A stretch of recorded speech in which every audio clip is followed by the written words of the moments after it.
This is called Poplars. It was inspired by a poem by Edward Thomas, who wrote in the First War. His poem was called Aspens. This is Poplars.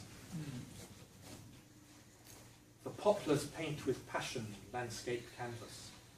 Wave it dry, the light clouds share their changing views.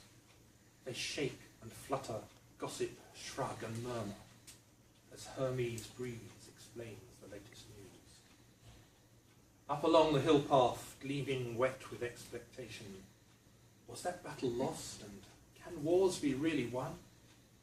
There's grief and joy in rustling, whispered questions. What about the aphids? Are the locusts on the run? Sometimes a roar, sometimes a breathing choir, preparing for the next high notes of day. It might be unfettered anger that will follow, or silence for the barking of the fox and cubs at play. Half-heard exclamations waft from a will-o'-the-wisp, the drumming of soft fingers, muffled words in rain. They stand proud and erect through moist and dark skies.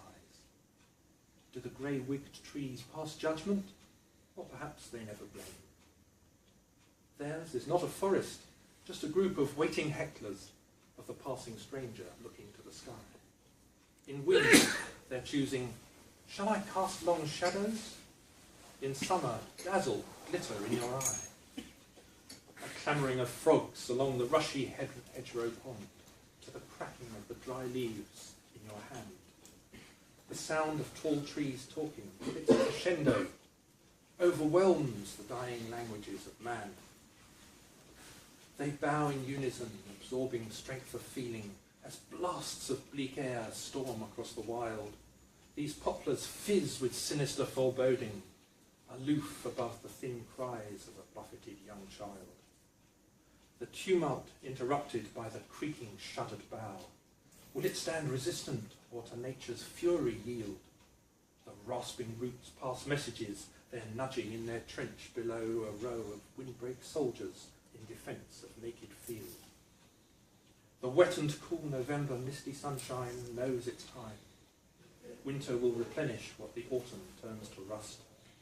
The leaves, all crammed with stories, start to yellow and to curl, then fade to brown, forgotten, crumbling into dust.